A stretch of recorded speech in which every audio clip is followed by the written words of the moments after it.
Hello everyone, Radhe Radhe. तो चलिए start करते हैं आज की वीडियो में भगवत गीता अध्याय 1 का पार्ट नंबर 3। न च संक्रोमयवस्थातुं भ्रमतीव च मे मनः निमित्तानि च पश्यामि विपरीतानि केशव। इस श्लोक का अर्थ है, मैं यहाँ अब और अधिक खड़ा रहने में असमर्थ हूँ। मैं अपने को भूल रहा हूँ और मेरा सिर चकरा रहा है। हे कृष्ण, मुझे तो केवल अमंगल के कारण दिख रहे हैं। इसका तात्पर्य है, अपने अधैर्य के कारण अर्जुन युद्ध भूमि में खड़ा रहने में असमर्थ था और अपने मन की इस दुर्बलता के कारण उसे आत्मविस्मृति हो रही थी। भौतिक वस्तुओं के प्रति अत्यधिक आसक्ति के कारण मनुष्य ऐसी मोहमाई स्थिति में पड़ जाता है। भयम द्वितीय भिनिविष्ट है स्यात् भागवत। ऐसा भयम तः मानसिक असंतुलन उन व्यक्तियों में उत्पन्न होता है जो भौतिक परिस्थितियों से ग्रस्त होते हैं। अर्जुन को युद्ध भूमि में केवल दुखदायी पराजय की प्रतीति हो रही थी। वह शत्रु पर विजय पाकर भी सुखी नहीं होगा। निमित्तानि विपरीतानि शब्द महत्वपूर्ण है। जब मनुष्य को अपनी आशाओं में केवल निराशा दिखती है तो वह सोचता है, मैं यहाँ क्यों हूँ। प्रत्येक प्राणी अपने में तथा अपने स्वार्थ में रुचि रखता है। किसी की भी परमात्मा में रुचि नहीं है। कृष्ण की इच्छा से अर्जुन अपने स्वार्थ के प्रति अज्ञान दिखा रहा है। मनुष्य का वास्तविक स्वार्थ तो विष्णु या कृष्ण में निहित है। बद्ध जीव इसे भूल जाता है, इसलिए उसे भौतिक कष्ट उठाने पड़ते हैं। अर्जुन ने सोचा कि उसकी विजय केवल उसके शोक का कारण बन सकती है। न च श्रेयो अनुपश्यामि हत्वा स्वजनमाहवे न कांगैः बीजयम् कृष्ण न च राज्यम सुखानि च। इस श्लोक का अर्थ है, हे कृष्ण, इस युद्ध में अपने ही स्वजनों का वध करने से ना तो मुझे कोई अच्छाई दिखती है और ना मैं उससे किसी प्रकार की विजय, राज्य या सुख की इच्छा रखता हूँ। इसका तात्पर्य है, यह जाने बिना कि मनुष्य का स्वार्थ विष्णु या कृष्ण में है। सारे बुद्ध जीव शारीरिक संबंधों के प्रति यह सोचकर आकर्षित होते हैं कि वे ऐसी परिस्थितियों में प्रसन्न रहेंगे। ऐसी देहात्म बुद्धि के कारण वे भौतिक सुख के कारणों को भी भूल जाते हैं। अर्जुन तो क्षत्रिय का नैतिक धर्म भी भूल गया था। कहा जाता है कि 2 प्रकार के मनुष्य परम शक्तिशाली तथा जाज्वल्यमान सूर्यमंडल में प्रवेश करने के योग्य होते हैं। यह एक तो क्षत्रिय जो कृष्ण की आज्ञा से युद्ध में मरता है तथा दूसरा सन्यासी जो आध्यात्मिक अनुशीलन में लगा रहता है। अर्जुन अपने शत्रुओं को भी मारने में विमुख हो रहा है। अपने संबंधियों की बात तो छोड़ दे, वह सोचता है कि स्वजनों को मारने से उसे जीवन में सुख नहीं मिल सकेगा, अतः वह लड़ने के लिए इच्छुक नहीं है। जिस प्रकार की भूख न लगने पर कोई भोजन बनाने को तैयार नहीं होता है, उसने तो वन जाने का निश्चय कर लिया है, जहाँ वह एकांत में निराशापूर्ण जीवन काट सके। किंतु क्षत्रिय होने के नाते उसे अपने जीवन निर्वाह के लिए राज्य चाहिए, क्योंकि क्षत्रिय कोई अन्य कार्य नहीं कर सकता। किंतु अर्जुन के पास राज्य कहाँ है? उसके लिए तो राज्य प्राप्त करने का एकमात्र अवसर है कि अपने बंधु बांधवों से लड़कर अपने पिता के राज्य का उत्तराधिकार प्राप्त करे, जिसे वह करना नहीं चाह रहा है। इसलिए वह अपने को जंगल में एकांतवास करके निराशा का एकांत जीवन बिताने के योग्य समझता है।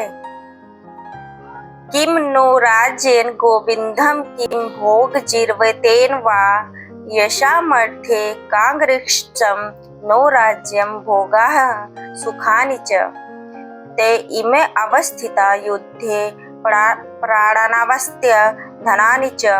आचार्यः पितरः कुतास्थित्व च पितामहः मातुलः शुश्रूषपौत्राः स्यालः सम्बन्धिस्तथा एतात्र हन्तुमिच्छामि घ्रतोऽपि मधुसूदन।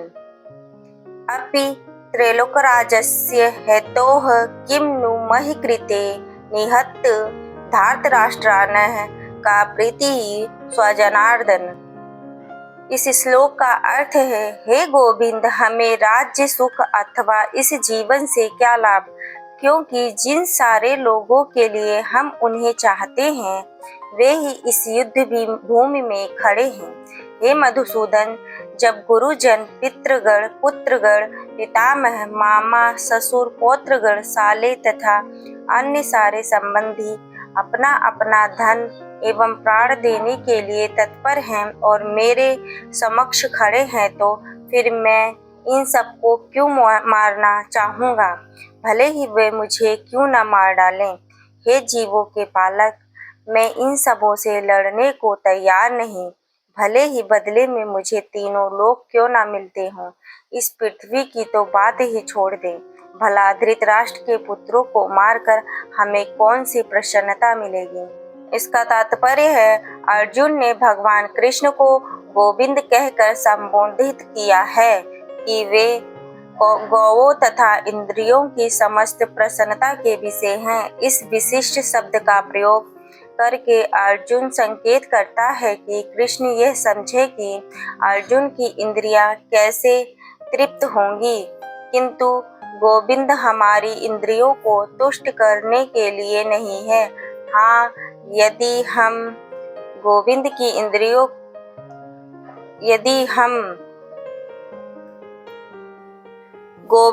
इंद्रियों को तुष्ट करने का प्रयास करते हैं तो हमारी इंद्रियां स्वतः तुष्ट होती है।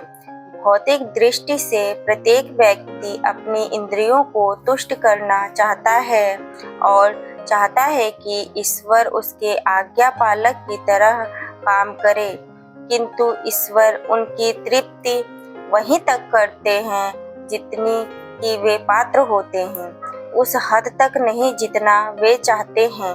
किंतु जब कोई इसके विपरीत मार्ग ग्रहण करता है, अर्थात जब वह अपनी इंद्रियों की तृप्ति की चिंता न करके गोविंद की इंद्रियों की तुष्टि करने का प्रयास करता है, तो गोविंद की कृपा से जीव की सारी इच्छाएं पूर्ण हो जाती हैं। यहाँ पर जाति तथा कुटुंबियों के प्रति अर्जुन का प्रगाढ़ स्नेह आंशिक रूप से इन सब के प्रति उसकी स्वाभाविक करुणा के कारण है, अतः वह युद्ध करने के लिए तैयार नहीं है।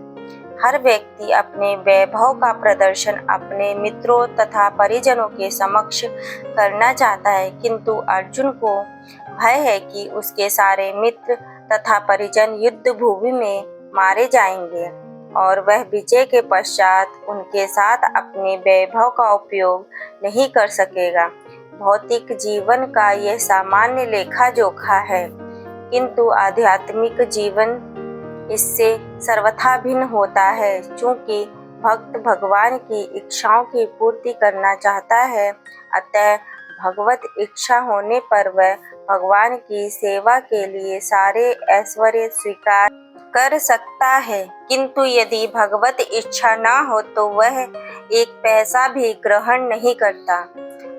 अर्जुन अपने संबंधियों को मारना नहीं चाह रहा था, और यदि उनको मारने की आवश्यकता हो तो अर्जुन की इच्छा थी कि कृष्ण स्वयं उनका वध करें। इस समय उसे यह पता नहीं था कि कृष्ण उन सबों को युद्ध भूमि में आने के पूर्व ही मार चुके हैं और अब उसे निमित्त मात्र बनता है। इसका उद्घाटन अगले अध्याय में होगा। भगवान का असली भक्त होने के कारण अर्जुन अपने अत्याचारी बंधु बांधवों से प्रतिशोध नहीं लेना चाहता था, किंतु यह तो भगवान की योजना थी कि सबका वध हो। भक्त ये दुष्टों से प्रतिशोध नहीं लेना चाहते, किंतु भगवान दुष्टों द्वारा भक्त के उत्पीड़न को सहन नहीं कर पाते। भगवान किसी व्यक्ति को अपनी इच्छा से क्षमा कर सकते हैं, किंतु यदि कोई उनके भक्तों को हानि पहुंचाता है तो वे उसे क्षमा नहीं करते। इसलिए भगवान इन दुराचारियों का वध करने के लिए उद्यत थे, यद्यपि अर्जुन उन्हें क्षमा करना चाहता था। पाप मेवाश्रय दशमानः हवत्या नाततायनिः तस्मान्त्रः वयं हन्तु धार्तराष्ट्रान् सम्बाधवान् स्वजनं हि कथं हत्वा सुखिनः अस्याम। माधव। इस श्लोक का अर्थ है, यदि हम ऐसे आतताइयों का वध करते हैं तो हम पर पाप चढ़ेगा, अतः ये उचित नहीं होगा कि हम धृतराष्ट्र के पुत्रों तथा उनके मित्रों का वध करें। हे लक्ष्मीपति कृष्ण, इससे हमें क्या लाभ होगा और अपने ही कुटुंबियों को मारकर हम किस प्रकार सुखी हो सकते हैं। इसका तात्पर्य है, वैदिक आदेशानुसार आतताई 6 प्रकार के होते हैं। नंबर 1 विष देने वाला, नंबर 2 घर में अग्नि लगाने वाला, नंबर 3 घातक हथियार से आक्रमण करने वाला, नंबर 4 धन लूटने वाला, नंबर 5 दूसरे की भूमि हड़पने वाला तथा नंबर 6 पराई स्त्री का अपहरण करने वाला। ऐसे आतताइयों का तुरंत वध कर देना चाहिए, क्योंकि इनके वध से कोई पाप नहीं लगता। आतताइयों का इस तरह वध करना किसी सामान्य व्यक्ति को शोभा दे सकता है, किंतु अर्जुन कोई सामान्य व्यक्ति नहीं है, वह स्वभाव से साधु है, अतः वह उनके साथ साधुवत व्यवहार करना चाहता था, किंतु इस प्रकार का व्यवहार क्षत्रिय के लिए उपयुक्त नहीं है। यद्यपि प्रशासन के लिए उत्तरदायी व्यक्ति को साधु प्रकृति का होना चाहिए, किंतु उसे कायर नहीं होना चाहिए। उदाहरणार्थ, भगवान राम इतने साधु थे कि आज भी लोग राम राज्य में रहना चाहते हैं, किंतु उन्होंने कभी कायरता प्रदर्शित नहीं की।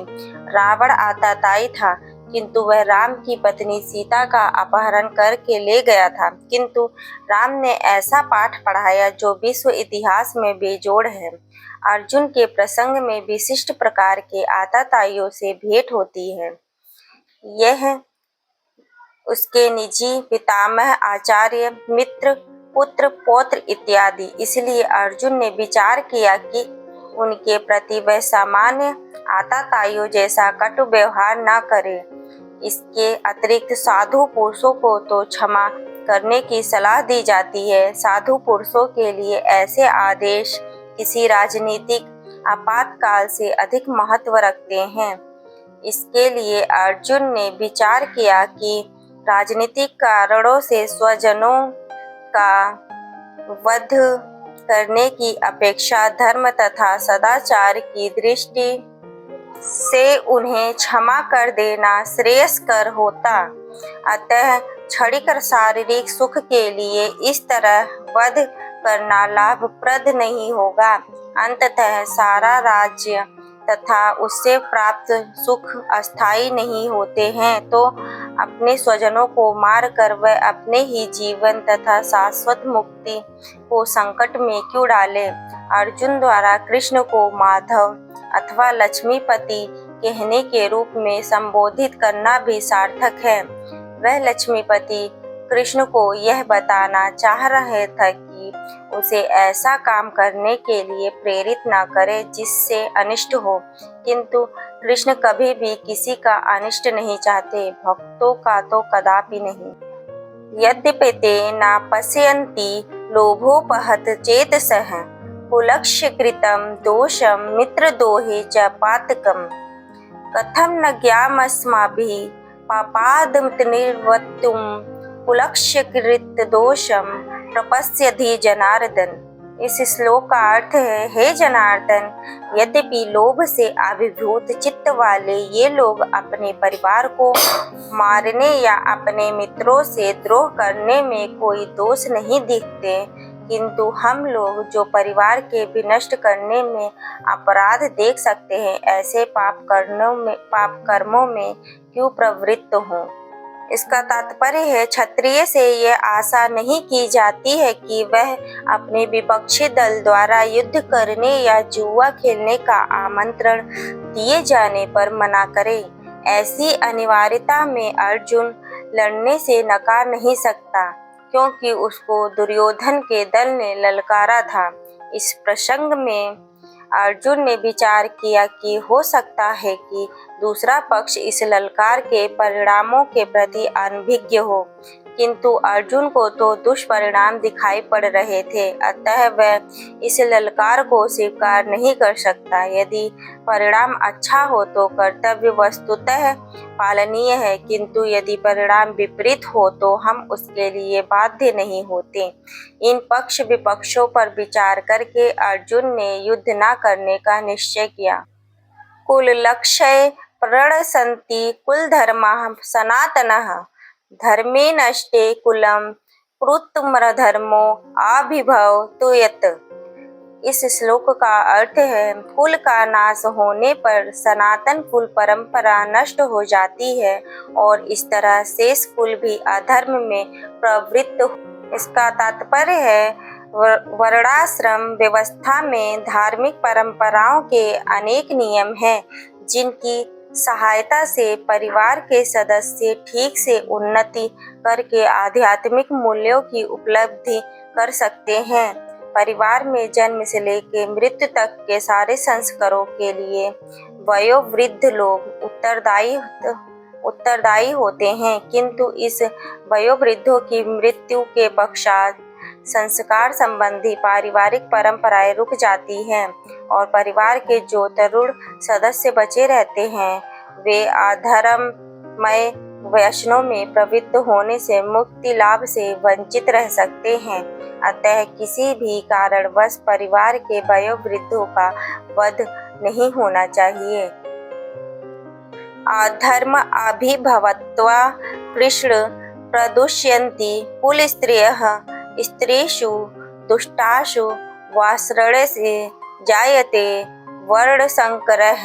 इस श्लोक का अर्थ है, हे कृष्ण, जब कुल में अधर्म प्रमुख हो जाता है तो कुल की स्त्रियां दूषित हो जाती हैं और स्त्रीत्व के पतन से है वृषिवंशी अवांछित संतानें उत्पन्न होती हैं। जीवन में शांति, सुख तथा आध्यात्मिक उन्नति का मुख्य सिद्धांत मानव समाज में अच्छी संतान का होना है।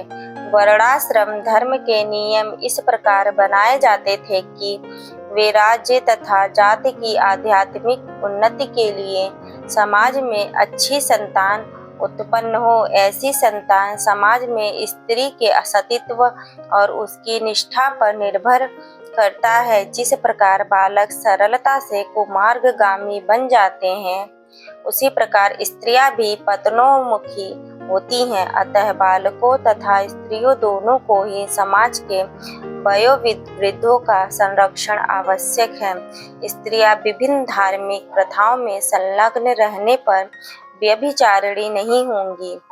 चाणक्य पंडित के अनुसार सामान्यतः स्त्रियां अधिक बुद्धिमान नहीं होती, अतः वे विश्वसनीय नहीं है, इसलिए उन्हें विविध कुल परंपराओं में व्यस्त रहना चाहिए और इस तरह उनके सतीत्व तथा अनुरक्ति से ऐसी संतान जन्मेंगी जो वर्णाश्रम धर्म में भाग लेने के योग्य होंगी।